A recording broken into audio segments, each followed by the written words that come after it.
Dicono che Bergen sia la città più piovosa di tutta l'Europa, ma dico che anche Bergamo non scherza.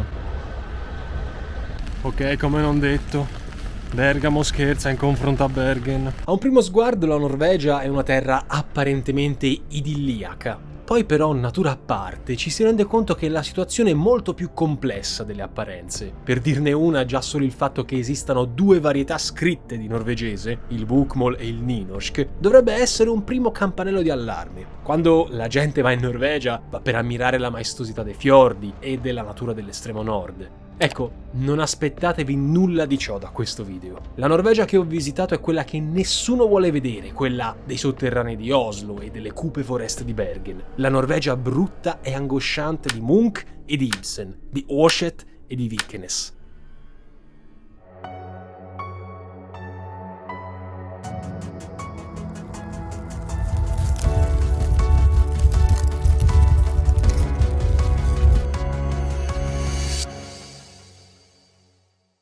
Nella notte del 6 giugno 1992 si alzarono le fiamme sui cieli del nord. La chiesa di Fantoft, nei pressi di Bergen, sulle coste norvegesi, venne consumata da un incendio di natura dolosa. Quella chiesa non fu un caso isolato. Fino al 1995 ci sarebbero state decine di chiese date alle fiamme in Norvegia. Quella che vedete alle mie spalle è proprio Fantoft. No, non sono tornato indietro nel tempo a fermare la mano dell'ignoto piromane che poi tanto ignoto non è. Fantoft è stata ricostruita. Chiese come questa, le cosiddette Stavkirker, con le loro caratteristiche architetture in legno, sono il simbolo dell'unione tra cristianesimo e antica cultura norrena. Alcuni mal sopportavano l'idea che queste chiese fossero state erette sulle rovine degli antichi templi pagani dedicati a Torre Odino, ma c'è anche altro. Una foto con i resti della stessa Fantoft comparirà sulla copertina di Aske, letteralmente cenere, un album pubblicato nel 93 da un tale Burzum. Burzum altro non era che il nome del progetto musicale di un giovane musicista norvegese, Varje Vikernes, originario proprio di Bergen. In concomitanza con Aske, nel 94, sarebbe uscito poi il primo album di un'altra band norvegese, i Mayhem, dal titolo poco promettente, The Mysteries Dom Satanas.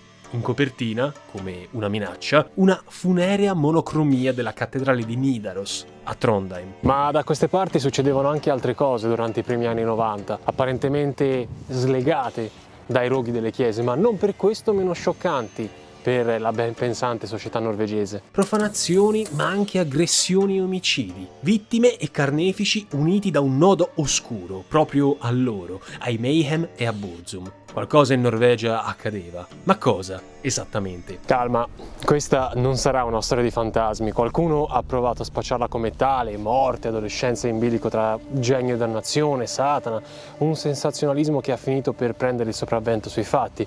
Ma qual è l'esatto legame che unisce le sottotrame di questa storia, come gli incendi, gli omicidi, la musica metal? Non è una storia di fantasmi, d'accordo, ma i morti purtroppo ci sono. Eppure Satana non c'entra molto con questa vicenda. Se vogliamo capirci qualcosa dobbiamo tornare indietro nel tempo per andare sulle tracce degli unici nomi di cui finora disponiamo, Mayhem e Burzum. Malleus Maleficarum.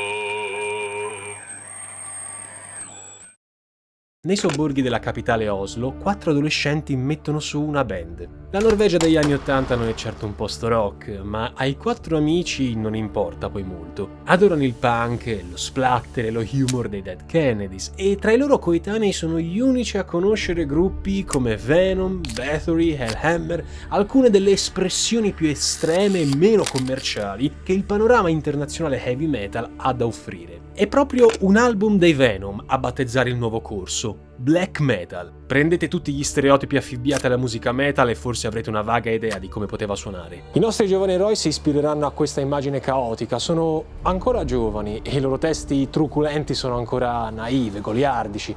A tenere le redini di questo bislacco complesso è il chitarrista, Øystein Aarseth, per gli amici Euronymous. Loro sono i Mayhem.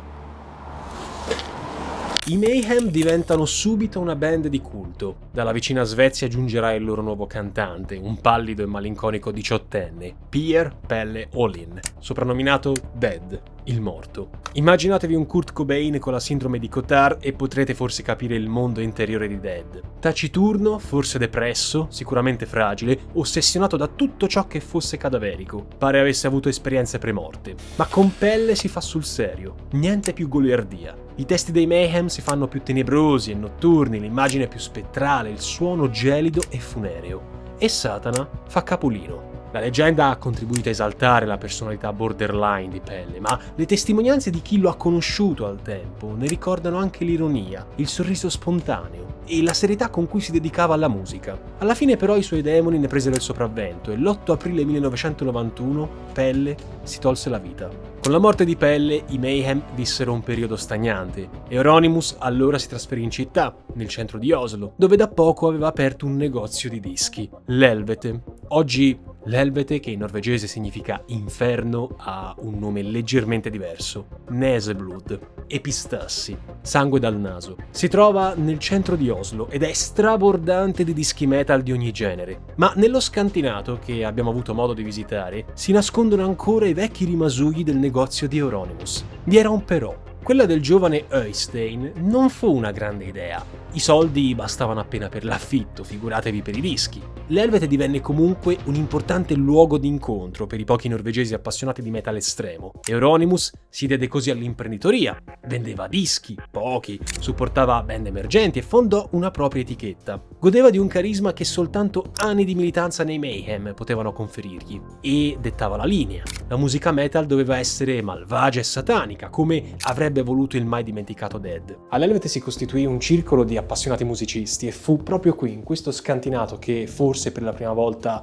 nacque il black metal nella sua versione norvegese. La scena black metal di Oslo intanto si era consolidata, nuovi gruppi erano nati e l'Helvete si era trasformato presto in un luogo di baldoria. No, niente rituali satanici, nulla di tutto questo. La combriccola di Euronymous è una combriccola vivace, dissacrante, ma innocua. Almeno fino al 1992. Il 1992, anno cardine nei miei video, ormai lo sapete bene, era iniziato nel migliore dei modi. Quell'anno ci fu a febbraio la pubblicazione di quello che oggi è considerato il primo vero album del black metal norvegese, A Blaze in the Northern Sky, una fiammata nel cielo del nord, dei Darkthrone. La fiammata è ironicamente simbolica perché neppure un mese più tardi ci sarebbe stato anche l'esordio di un talentuoso 19enne, un emarginato dalle idee strane e figlio di un ingegnere norvegese che, tra gli altri, aveva lavorato pure per Saddam Hussein in Iraq, Varje Vikernes. In origine Christian Vikernes, poi mutato in Varie, cioè lupo, per allontanarsi dall'etimologia cristiana del nome di battesimo. Antisemita, xenofobo e complottista. Questi i primi aggettivi che contornano l'immagine e alcune delle dichiarazioni più famigerate di Vikernes. Per vedere con i miei occhi il contesto nel quale è nata e cresciuta una delle figure più controverse della storia norvegese, ho preso un volo interno da Oslo a Bergen e tempo mezza giornata mi sono subito reso conto di una cosa. Il contesto sociale di Bergen non era certo degradato, ma decisamente imborghesito rispetto ai quartieri più periferici di Oslo. Un contesto contrastante però con la stessa mentalità anticonformista di Vikernes. Vari aveva un progetto solista tutto suo, Burzum.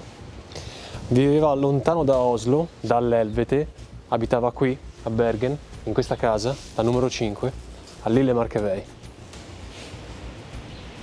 Ai Venom preferiva Tolkien. Burzum, letteralmente oscurità, fu un termine estratto dal Signore degli Anelli, e al satanismo l'antica mitologia nordica e le passeggiate nei tetri boschi di Bergen. Ma Varje era riuscito comunque a farsi notare da Euronymous, che lo aveva messo sotto contratto con la propria etichetta. Euronymous ne fece un suo protetto. I due si adoravano, almeno all'inizio, ma impararono molto presto a sfruttarsi a vicenda. Siamo così giunti alla tragica estate del 92. Le chiese iniziano a prendere fuoco non solo a Fantoft, ma anche a Vindafjord e persino qui a Oslo, dove a bruciare è la Holmenkollen. Gli incendi proseguirono per tutto l'anno, fino al Natale del 92, quando a Sarpsborg, al confine con la Svezia, nel tentativo di sedare un rogo, un pompiere perse la vita. La polizia brancolava nel buio, dava le colpe a presunti piromani, ma tra gli abitué dell'Helvete tutti sapevano. Varje con gli amici se ne vantava e pontificava contro i cristiani. Alcuni dei suoi amici lo seguirono. Distruggere le chiese per lui era un simbolo, era vendicarsi contro l'oppressione cristiana in Norvegia in onore del passato pagano. Euronymous non poteva che approvare, altri prendevano timidamente le distanze, ma tra i giovani dell'Helvete il cristianesimo non era mai stato molto popolare. Potremmo riassumere le loro reazioni con l'espressione "i cristiani se la sono cercata". Sempre poi, durante quell'estate, uno dei giovani musicisti di casa all'Helvete fu protagonista di un episodio ancora oggi poco chiaro. La notte del 21 agosto, il 21enne batterista della band Emperor, Bard Faust Eytun, accoltellò e uccise un uomo che lo aveva adescato con delle avance in un parco a Lillehammer. Dinamica mai del tutto chiarita, così come il movente, ma le dichiarazioni di Eytun, credibili o meno che fossero, hanno sempre accennato alla tanto agghiacciante quanto morbosa curiosità di uccidere un uomo. Il giorno dopo Faust si presentò all'Helvete, confessando l'accaduto ad Euronymous, che entusiasta gli propose di bruciare una chiesa. Questa chiesa, quella di Holmenkollen. Così, per calmare i nervi. L'omicidio poi fa storia a sé, ma ci offre uno spaccato inquietante su quello che era diventato l'Helvete nel 92. A questo punto però ritorno a Oslo, solito aereo e aeroporto, con la differenza che stavolta davanti a me a tenermi compagnia c'è una signora norvegese ai ferri. Non avendo comunque più giga a disposizione per connettermi a internet e cercare le strade da seguire a Oslo, decido di attivare il wifi pubblico dell'aeroporto e mi connetto con NordVPN. Come ben sapete, NordVPN è un modo perfetto per tenersi nell'oscurità durante la navigazione, e mi si scusi il riferimento poco simpatico all'oscurità, evitando attacchi ai propri dati sensibili in situazioni dove non si è padroni del wifi in questione. Non solo, NordVPN, oltre a fare da blocco di sicurezza contro malware e phishing online, permette di aggirare i blocchi a siti web non visitabili in Norvegia. Se per esempio avessi voluto gustarmi un concerto del nostro Albano nazionale dalla Norvegia, così, giusto per controbilanciare l'eccesso di metallo, ecco, senza l'aggiramento delle georestrizioni di NordVPN me lo sarei sognato. E anche oggi la giornata è salva. Per godervi appieno le funzionalità di NordVPN con l'offerta del Black Friday, e anche qui Black non è voluto, scusate, vi basterà andare su questo link. Avrete a disposizione il 73% di sconto e un intero mese gratuito con la possibilità di rimborso entro 30 giorni. A Oslo, comunque, oltre alle mie gambe per i chilometri macinati durante il cammino, anche qualcos'altro cominciò a inclinarsi. Vari ed Euronymous non si sopportavano più. Litigavano per ragioni economiche e anche discografiche. Vari, che intanto era entrato come bassista nei Mayhem, aveva materiale per un nuovo disco di Burzum, ma Euronymous temporeggiava, rimandava le scadenze. L'aria si fa pesantuccia. Sempre nel 1992 si registrarono aggressioni verso fedeli cristiani a Kristianstad. Tra l'opinione pubblica si iniziò così a parlare di terrorismo satanico, anche se nessuno conosceva i nomi Helvete, Euronymous e Vikernes per il momento. Nel 93 iniziò a circolare un'intervista anonima a un tale conte Grishnak, in cui si sosteneva che questi fosse il responsabile dei roghi e dell'omicidio dell'uomo nel parco di Lillehammer. Ma chi mai sarà il conte Grishnak? Ovvio, varie Vikernes, che domande. Vikernes viene così subito arrestato, ma poi rilasciato per insufficienza di prove. L'Helvete comunque ha i giorni contati. Si iniziò a parlare di black metal mafia, di una setta nota come Inner Circle, con sede nei sotterranei dell'Helvete. Euronymous, pressato dalla polizia, viene però costretto a chiudere bottega. L'intervista di Varie è riuscita nel suo scopo: dare visibilità al movimento. Certo, Vikernes sperava di attirare più militanti alla sua causa, ma aveva ottenuto soltanto l'attenzione dei media. Fermiamoci un attimo, perché Varie ed Euronymous avevano ancora dei conti in sospeso. Alle prime ore del 10 agosto il corpo di Euronymous viene ritrovato all'interno di questo edificio, nell'Androne, trafitto da varie coltellate. Chi mai sarà stato l'assassino? Beh, che domande. Varie Vikernes, ovvio. Sul movente e sulla dinamica dell'omicidio però se ne sono dette di ogni. Motivazioni economiche, legittima difesa, odio razziale, sapete, urlare l'appone comunista a Euronymous prima dell'assalto non aiutò, e anche, come dire, divergenze politiche. Diciamo che con uno come Varie, che viaggiava per abitudine con una mazza da baseball, un'ascia, una baionetta e diversi coltelli nel bagagliaio dell'auto, non si sa mai. Fatto sta che Vikernes, pur affermando di aver accoltellato Euronymous per autodifesa, si beccò 21 anni di carcere, e per inciso, che carcere, questi norvegesi sono più lussuosi di casa mia, per l'omicidio di Orshet, per possesso di armi e per i roghi delle chiese, anche se non per tutti. Euronymous, per la cronaca, fu ritenuto coinvolto soltanto nel rogo della Holmenkollen. Altri roghi, che continuarono fino al 95, restarono senza responsabili, compresa la stessa Fantoft. Vikernes fu subito ritenuto il colpevole, ma per un errore giuridico venne scagionato. Varg Vikernes dømmes til en straff av fengsel i 21 21 år. Questo è quanto accaduto in Norvegia tra il 91 e il 93, stando alle voci dei protagonisti. Non vi ho fatto menzione delle tante dicerie e personalmente mi scuso se non ho parlato dei vostri gruppi preferiti. Se sono qui in Norvegia però è per capirci qualcosa di più. Per farlo bisognerebbe partire proprio dalla musica e dal black metal, che, sorpresa delle sorprese, non è invenzione norvegese. Un black metal primitivo esisteva già dagli anni '80, ma era una tendenza confusa, variegata. Fuori dall'Helvete poi una fertile tradizione black metal si diffonderà anche in Svezia e in Finlandia, con esiti ancora più estremi. Basti pensare a un gruppo come i Dissection e al loro leader, Jud Nudveit, lui sì satanista convinto, che nel 2006 si tolse la vita in un rituale. Oppure ai finlandesi Beherit, dei pazzi, che destarono stupore e ilarità persino nei colleghi norvegesi perché troppo estremi. Soltanto in Norvegia però il black metal ha dato vita a un movimento fortemente identitario, il True Norwegian Black Metal. Ma come si è radicalizzato nei vari Euronymous, Vikernes, nei roghi delle chiese? Allora sfatiamo un mito. Il satanismo in questa storia non c'entra assolutamente nulla e la presenza di un'autentica setta non è mai stata accertata. I frequentatori dell'Helvete provenivano da ambienti borghesi non religiosi, erano incensurati, niente droghe o alcol, nessun disagio o ribellione giovanile. In Norvegia però la musica metal era ancora roba per pochi e questi adolescenti passavano per reietti. Con il paese verso la globalizzazione, tra questi giovani iniziò poi a diffondersi un malcontento verso tutto ciò che fosse commerciale, dal McDonald's alle nuove tendenze pop infiltrate nella musica metal. L'Helvete divenne così il punto di riferimento di una combriccola di emarginati che si erano aggrappati agli ultimi rimasugli degli anni '80 e a uno stile di musica che, nel 91, suonava ormai obsoleta, persino al metallaro più incallito. Da qui l'ottusa adesione a un immaginario satanico, blasfemo. Quel black metal altro non era che anticonformismo, ostilità, banale emulazione di vecchi gruppi.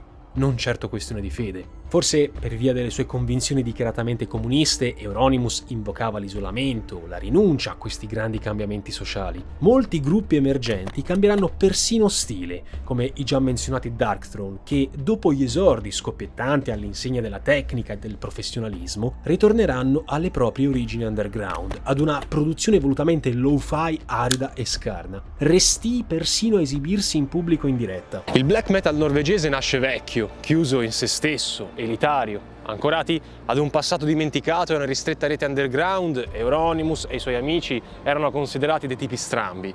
Fin dai tempi dell'Helvete questo settarismo favorì la nascita di un sentire comune. Ma c'era di più. In un paese periferico come la Norvegia, dove la tradizione ha conservato il vivo ricordo di un'antica cultura pagana, il cristianesimo appariva, per alcune minoranze, unicamente come frutto malsano dell'evangelizzazione forzata, che le popolazioni norrene subirono attorno all'anno 1000. Il rancore anticristiano si sposava alla perfezione con l'attitudine blasfema, ma incoraggiò anche alcuni gruppi a recuperare il proprio retaggio pagano, e questi ebbero tutta la stima dello stesso Euronymous, notoriamente propenso ad approcci più maligni. Inutile dire che fino a Vikernes a nessuno era saltato in testa di bruciare chiese, specialmente le tradizionali stavkirke. Vikernes non era un satanista, come altri odiava la modernità, amava il fantasy, il neopaganesimo e il folklore nordico, tanto da credere in elfi, troll e spiriti dei boschi, ma ammiccava anche a idee nazionaliste, primatiste, nazionalsocialiste e aggiungete qualsiasi cosa prima di ofobo ed ecco che c'era pure quello. Oltre a questo collezionava armi, che una persona normale si sognerebbe di tenere nell'armadio, e, cosa non meno importante, odiava a morte il cristianesimo. I roghi delle chiese sono da ricondurre a questi contorti ideali e soprattutto alla mente deviata dello stesso Vikernes. Sarà mica un caso, no, che i roghi delle chiese sono iniziati con il suo ingresso all'Helvete. Ciò che tiene le redini di questo complesso fenomeno è sempre una reazione alla modernità, che da queste parti si fa iniziare con l'avvento del cristianesimo. Pur non avendo alcuna pretesa politica, il black metal norvegese è finito per diventare espressione nazionalista, nel senso romantico del termine. Pensiamo a gruppi come i Tåke, che cantano soltanto in norvegese sventolando la bandiera nazionale. Molto bello, però ogni tanto qualcosa sfugge di mano.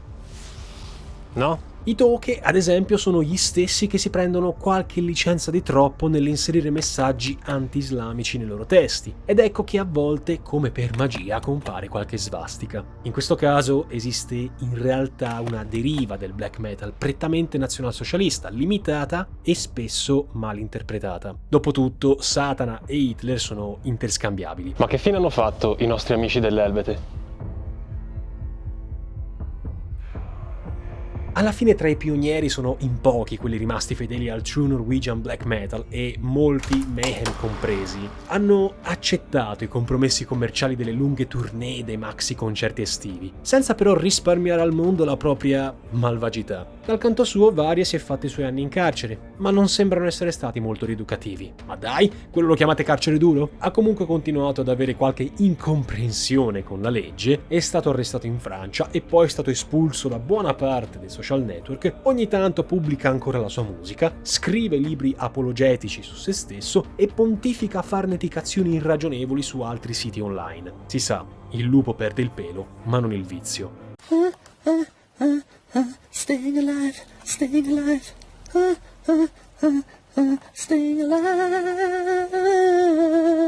Devo dire grazie a tutti i mecenati Patreon e YouTube per aver reso possibile questo viaggio nel nord. Ai più fedeli anche stavolta sono riuscito nell'intento di inviare loro una cartolina con la chiesa di Fantoft. Penso di essere stato l'unico cliente ad averle mai acquistate. Un grazie anche al mio collaboratore Alessandro per avermi accompagnato nei 30.000 passi giornalieri a giro per Oslo e Bergen, senza mai fare sosta per pranzare, durante tutte le turbulenze affrontate in aereo e soprattutto per avermi dato una mano con le riprese e la stesura del video. Lui stesso, da buon culture metal, vi lascia in descrizione una corposa lista di canzoni per continuare a mantenere il mood del video anche una volta chiuso. Senza l'interesse e l'affetto che tutti voi mostrate per i video che pubblichiamo, difficilmente avremmo potuto realizzare un prodotto del genere. Dire che è stato intenso è un po' un eufemismo, però devo dire che è stata una bella esperienza e che ne è valsa la pena. Ad altri 100 di questi viaggi culturali, per Aspera ad Astra.